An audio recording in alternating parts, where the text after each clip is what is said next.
JNU ಮತ್ತೆ ಸುದ್ದಿಯಲ್ಲಿದೆ. ಇಲ್ಲಿನ ವಿದ್ಯಾರ್ಥಿಗಳ ಗುಂಪೊಂದು ಪ್ರಧಾನಿ ಮೋದಿ ಹಾಗೂ ಗೃಹ ಸಚಿವ ಅಮಿತ್ ಶಾ ವಿರುದ್ಧ ವಿವಾದಾತ್ಮಕ ಘೋಷಣೆಗಳನ್ನು ಕೂಗಿದ್ದಾರೆ. ಇದಕ್ಕೆ ಕಾರಣವೇನು ಅಂತೀರಾ? ಈ ರಿಪೋರ್ಟ್ ನೋಡಿ.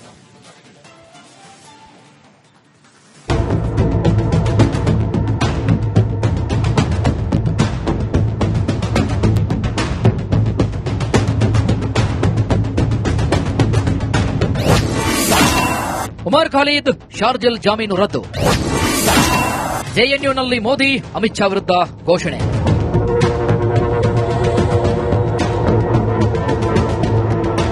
ಎರಡು 2020 ದೆಹಲಿ ಗಲಭೆ ಪ್ರಕರಣದ ಆರೋಪಿಗಳಾದ ಉಮರ್ ಖಾಲಿದ್ ಮತ್ತು ಶಾರ್ಜಿಲ್ಗೆ ಸುಪ್ರೀಂ ಕೋರ್ಟ್ ಬಿಗ್ ಶಾಕ್ ಅನ್ನು ಕೊಟ್ಟಿದೆ. ಇವರಿಬ್ಬರ ಜಾಮೀನನ್ನು ನಿರಾಕರಿಸಿತ್ತು. ಇದರಿಂದಾಗಿ ಟುಕಡೆ ಟುಕಡೆ ಗ್ಯಾಂಗ್ಗೆ ಜೈಲೇ ಗತಿಯಾಗಿದೆ.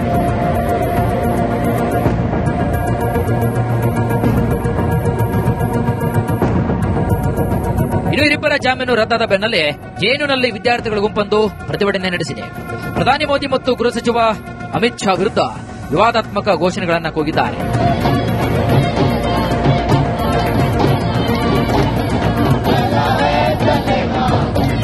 ಎರಡು 2020 ದೆಹಲಿ ಗಲಭೆಗೂ ಇದೇ ಜೆಎನ್ಯು ಕ್ಯಾಂಪಸ್ನಲ್ಲಿ ಭಾರೀ ಪ್ರಚೋದನೆ ನೀಡುವಂತಹ ಭಾಷಣಗಳು, ಷಡ್ಯಂತ್ರಗಳು ನಡೆದಿದ್ದವು. ಬಳಿಕ ದೆಹಲಿ ಗಲಭೆಯಲ್ಲಿ 50ಕ್ಕೂ ಹೆಚ್ಚು ಮಂದಿ ಮೃತಪಟ್ಟಿದ್ದರು. ಘಟನೆ ಸಂಬಂಧ ಹಲವರನ್ನ ಬಂಧಿಸಲಾಗಿದ್ದು, ಈ ಪೈಕಿ ಉಮರ್ ಖಾಲಿದ್ ಹಾಗೂ ಶಾರ್ಜಿಲ್ ಇಮಾಮ್ ಇದೀಗ ಜೈಲಿನಲ್ಲಿದ್ದಾರೆ.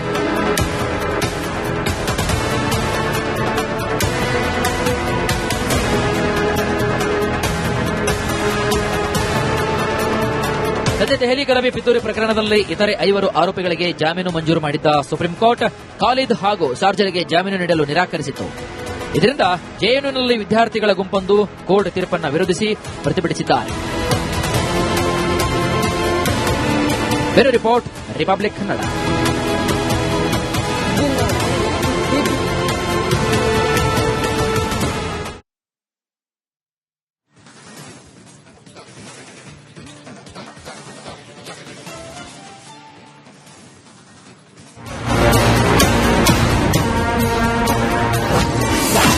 ಟ್ರಂಪ್ನ ಮುಂದಿನ ಟಾರ್ಗೆಟ್ ಇರಾನ್.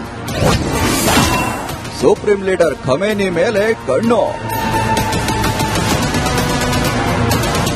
ಈಗಾಗಲೇ ತನ್ನ ಹಿತ್ತಲ ಮನೆಯಲ್ಲಿ ಶತ್ರು ರಾಷ್ಟ್ರಗಳಾದ ರಷ್ಯಾ ಹಾಗೂ ಚೀನಾಗೆ ಕೈಕುಲುಕಿ ಸ್ನೇಹ ಬೆಳೆಸಿದ್ದ ವೆನೆಜುವೆಲಾವನ್ನ ಅಮೆರಿಕ ನಿಯಂತ್ರಣಕ್ಕೆ ತೆಗೆದುಕೊಂಡಿದೆ. ಆದರೆ ಇಷ್ಟಕ್ಕೆ ಸುಮ್ಮನಿರದ ಸುಂಕಣ್ಣ ಟ್ರಂಪ್ ಇದೀಗ ಇರಾನ್, ಮೆಕ್ಸಿಕೋ, ಕ್ಯೂಬಾ ಹಾಗೂ ಕೊಲಂಬಿಯಾಗೆ ನೇರ ವಾರ್ನಿಂಗ್ ನೀಡಿದೆ. ಇರಾನ್ಗೆ ಮುಳುವಾದ ನ್ಯೂಕ್ಲಿಯರ್ ಪ್ರಾಜೆಕ್ಟ್.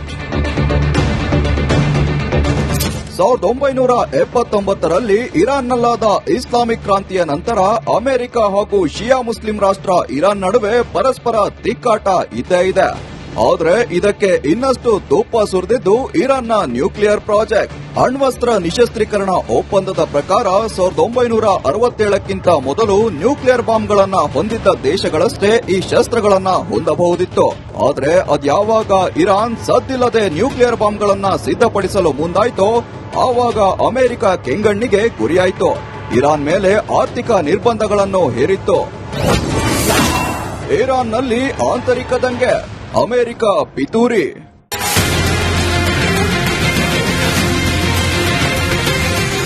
ಇರಾನ್ನಲ್ಲಿ ಸರ್ಕಾರಿ ವಿರೋಧಿ ಪ್ರತಿಭಟನೆಯಲ್ಲಿ ಈಗಾಗಲೇ 35 ಮಂದಿ ಮೃತಪಟ್ಟಿದ್ದಾರೆ. ಈ ಪ್ರತಿಭಟನೆ ಹೆಸರಿನಲ್ಲಿ ನಡೆಯುತ್ತಿರುವ ಹಿಂಸಾಚಾರಕ್ಕೆ ದೊಡ್ಡಣ್ಣನ ಕೃಪೆ ಇದೆ ಎಂದು ಅಂದಾಜಿಸಲಾಗಿದೆ. ಇದನ್ನೇ ಬಂಡವಾಳ ಮಾಡಿಕೊಂಡು ಅಮೆರಿಕ ಇರಾನ್ ಮೇಲೆ ದಾಳಿ ನಡೆಸುವ ಸುದ್ದಿಯನ್ನ ತಳ್ಳಿಹಾಕುವಂತಿಲ್ಲ. 1823ರಲ್ಲಿ ಅಮೆರಿಕದ 5ನೇ ಅಧ್ಯಕ್ಷ ಜೇಮ್ಸ್ ಮೊನ್ರೋ ಯುರೋಪಿಯನ್ ವಸಾಹತುಶಾಹಿಗಳಿಗೆ ಪಶ್ಚಿಮ ಧ್ರುವೀಯ ಯಾವುದೇ ವಿಚಾರಗಳಿಗೆ ಎಂಟ್ರಿ ಆಗದಂತೆ ಮೊನ್ರೋ ಡಿಪ್ಲೊಮಸಿ ಮೂಲಕ ವಾರ್ನ್ ಮಾಡಿದ್ದ. ಇದೀಗ ಬರೋಬ್ಬರಿ 200 ವರ್ಷಗಳ ನಂತರ ಅಧ್ಯಕ್ಷ ಡೊನಾಲ್ಡ್ ಟ್ರಂಪ್ ಡಾನ್ರೋ ಡಾಕ್ಟರಿನ್ ಮೂಲಕ ಲ್ಯಾಟಿನ್ ಅಮೆರಿಕ ಹಾಗೂ ಗ್ರೀನ್ಲ್ಯಾಂಡ್ ವಿಚಾರಕ್ಕೆ ಬಾರದಂತೆ ರಷ್ಯಾ, ಚೀನಾ ಹಾಗೂ ಯುರೋಪ್ ದೇಶಗಳಿಗೆ ನೇರ ಸಂದೇಶ ಸಾರಿದ್ದಾರೆ.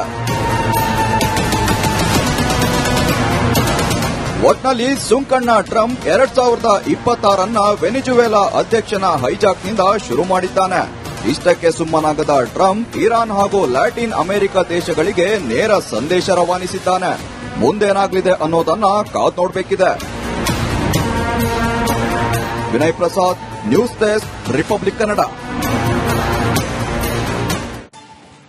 ಜೆಎನ್ಯು ಮತ್ತೆ ಸುದ್ದಿಯಲ್ಲಿದೆ. ಇಲ್ಲಿನ ವಿದ್ಯಾರ್ಥಿಗಳ ಗುಂಪೊಂದು ಪ್ರಧಾನಿ ಮೋದಿ ಹಾಗೂ ಗೃಹ ಸಚಿವ ಅಮಿತ್ ಶಾ ವಿರುದ್ಧ ವಿವಾದಾತ್ಮಕ ಘೋಷಣೆಗಳನ್ನು ಕೂಗಿದ್ದಾರೆ. ಇದಕ್ಕೆ ಕಾರಣವೇನು ಅಂತೀರಾ? ಈ ರಿಪೋರ್ಟ್ ನೋಡಿ.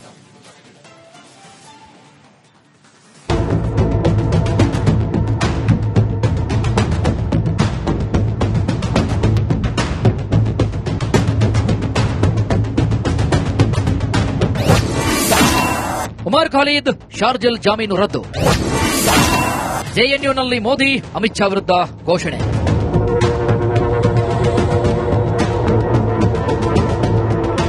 ಎರಡು 2020 ದೆಹಲಿ ಗಲಭೆ ಪ್ರಕರಣದ ಆರೋಪಿಗಳಾದ ಉಮರ್ ಖಾಲಿದ್ ಮತ್ತು ಶಾರ್ಜಲ್ಗೆ ಸುಪ್ರೀಂ ಕೋರ್ಟ್ ಬಿಗ್ ಶಾಕ್ ಅನ್ನು ಕೊಟ್ಟಿದೆ. ಇವರಿಬ್ಬರ ಜಾಮೀನನ್ನು ನಿರಾಕರಿಸಿತ್ತು. ಇದರಿಂದಾಗಿ ಟುಕಡೆ ಟುಕಡೆ ಗ್ಯಾಂಗ್ಗೆ ಜೈಲೇ ಗತಿಯಾಗಿದೆ.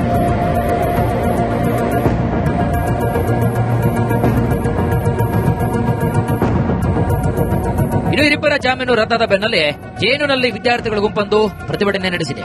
ಪ್ರಧಾನಿ ಮೋದಿ ಮತ್ತು ಗೃಹ ಸಚಿವ ಅಮಿತ್ ಶಾ ವಿರುದ್ಧ ವಿವಾದಾತ್ಮಕ ಘೋಷಣೆಗಳನ್ನು ಕೂಗಿದ್ದಾರೆ.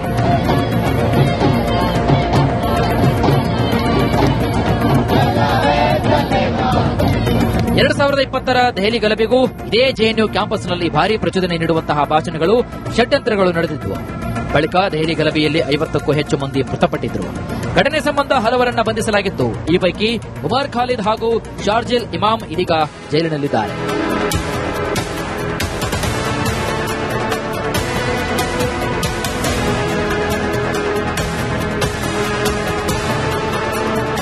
ಸದ್ಯ ದೆಹಲಿ ಗಲಭೆ ಪಿತೂರಿ ಪ್ರಕರಣದಲ್ಲಿ ಇತರೆ 5 ಆರೋಪಿಗಳಿಗೆ ಜಾಮೀನು ಮಂಜೂರು ಮಾಡಿದ್ದ ಸುಪ್ರೀಂ ಕೋರ್ಟ್ ಖಾಲಿದ್ ಹಾಗೂ ಶಾರ್ಜಿಲ್ಗೆ ಜಾಮೀನು ನೀಡಲು ನಿರಾಕರಿಸಿತ್ತು.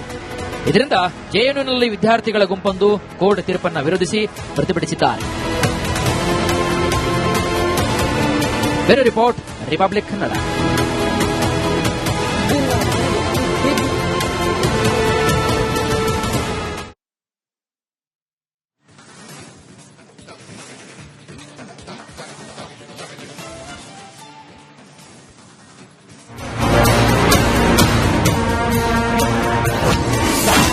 ಟ್ರಂಪ್ನ ಮುಂದಿನ ಟಾರ್ಗೆಟ್ ಇರಾನ್.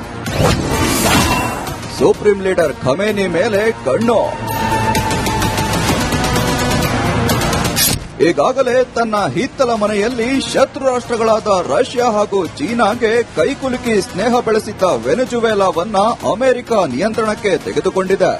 ಆದರೆ ಇಷ್ಟಕ್ಕೆ ಸುಮ್ಮನಿರದ ಸುಂಕಣ್ಣ ಟ್ರಂಪ್ ಇದೀಗ ಇರಾನ್, ಮೆಕ್ಸಿಕೋ, ಕ್ಯೂಬಾ ಹಾಗೂ ಕೊಲಂಬಿಯಾಗೆ ನೇರ ವಾರ್ನಿಂಗ್ ನೀಡಿದೆ. ಇರಾನ್ಗೆ ಮುಳುವಾದ ನ್ಯೂಕ್ಲಿಯರ್ ಪ್ರಾಜೆಕ್ಟ್. 1979ರಲ್ಲಿ ಇರಾನ್ನಲ್ಲಾದ ಇಸ್ಲಾಮಿಕ್ ಕ್ರಾಂತಿಯ ನಂತರ ಅಮೆರಿಕ ಹಾಗೂ ಶಿಯಾ ಮುಸ್ಲಿಂ ರಾಷ್ಟ್ರ ಇರಾನ್ ನಡುವೆ ಪರಸ್ಪರ ತಿಕ್ಕಾಟ ಇದ್ದೇ ಇದೆ. ಆದರೆ ಇದಕ್ಕೆ ಇನ್ನಷ್ಟು ತುಪ್ಪ ಸುರಿದಿದ್ದು ಇರಾನ್ನ ನ್ಯೂಕ್ಲಿಯರ್ ಪ್ರಾಜೆಕ್ಟ್. ಅಣ್ವಸ್ತ್ರ ನಿಶಸ್ತ್ರೀಕರಣ ಒಪ್ಪಂದದ ಪ್ರಕಾರ 1967ಕ್ಕಿಂತ ಮೊದಲು ನ್ಯೂಕ್ಲಿಯರ್ ಬಾಂಬ್ಗಳನ್ನ ಹೊಂದಿದ್ದ ದೇಶಗಳಷ್ಟೇ ಈ ಶಸ್ತ್ರಗಳನ್ನ ಹೊಂದಬಹುದಿತ್ತು. ಆದರೆ ಅದ್ಯಾವಾಗ ಇರಾನ್ ಸದ್ದಿಲ್ಲದೆ ನ್ಯೂಕ್ಲಿಯರ್ ಬಾಂಬ್ಗಳನ್ನ ಸಿದ್ಧಪಡಿಸಲು ಮುಂದಾಯಿತೋ ಆವಾಗ ಅಮೆರಿಕ ಕೆಂಗಣ್ಣಿಗೆ ಗುರಿಯಾಯಿತು. ಇರಾನ್ ಮೇಲೆ ಆರ್ಥಿಕ ನಿರ್ಬಂಧಗಳನ್ನು ಹೇರಿತ್ತು. ಇರಾನ್ನಲ್ಲಿ ಆಂತರಿಕ ದಂಗೆ, ಅಮೆರಿಕ ಪಿತೂರಿ.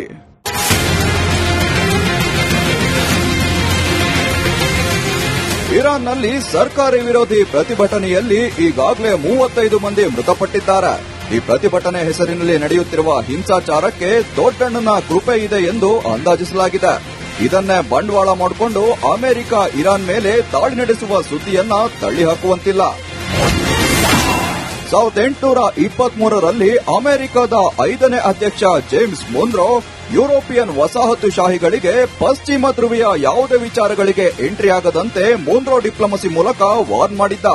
ಇದೀಗ ಬರೋಬ್ಬರಿ 200 ವರ್ಷಗಳ ನಂತರ ಅಧ್ಯಕ್ಷ ಡೊನಾಲ್ಡ್ ಟ್ರಂಪ್ ಡಾನ್ರೋ ಡಾಕ್ಟರಿನ್ ಮೂಲಕ ಲ್ಯಾಟಿನ್ ಅಮೆರಿಕ ಹಾಗೂ ಗ್ರೀನ್ಲ್ಯಾಂಡ್ ವಿಚಾರಕ್ಕೆ ಬಾರದಂತೆ ರಷ್ಯಾ, ಚೀನಾ ಹಾಗೂ ಯುರೋಪ್ ದೇಶಗಳಿಗೆ ನೇರ ಸಂದೇಶ ಸಾರಿದ್ದಾರೆ. ಒಟ್ನಲ್ಲಿ ಸುಂಕಣ್ಣ ಟ್ರಂಪ್ 2026 ವೆನಿಜುವೆಲಾ ಅಧ್ಯಕ್ಷನ ಹೈಜಾಕ್ನಿಂದ ಶುರು ಮಾಡಿದ್ದಾನೆ. ಇಷ್ಟಕ್ಕೆ ಸುಮ್ಮನಾಗದ ಟ್ರಂಪ್ ಇರಾನ್ ಹಾಗೂ ಲ್ಯಾಟಿನ್ ಅಮೆರಿಕ ದೇಶಗಳಿಗೆ ನೇರ ಸಂದೇಶ ರವಾನಿಸಿದ್ದಾನೆ. ಮುಂದೇನಾಗಲಿದೆ ಅನ್ನೋದನ್ನ ಕಾದ್ ನೋಡಬೇಕಿದೆ. Vinay Prasad, news desk, Republic Kannada.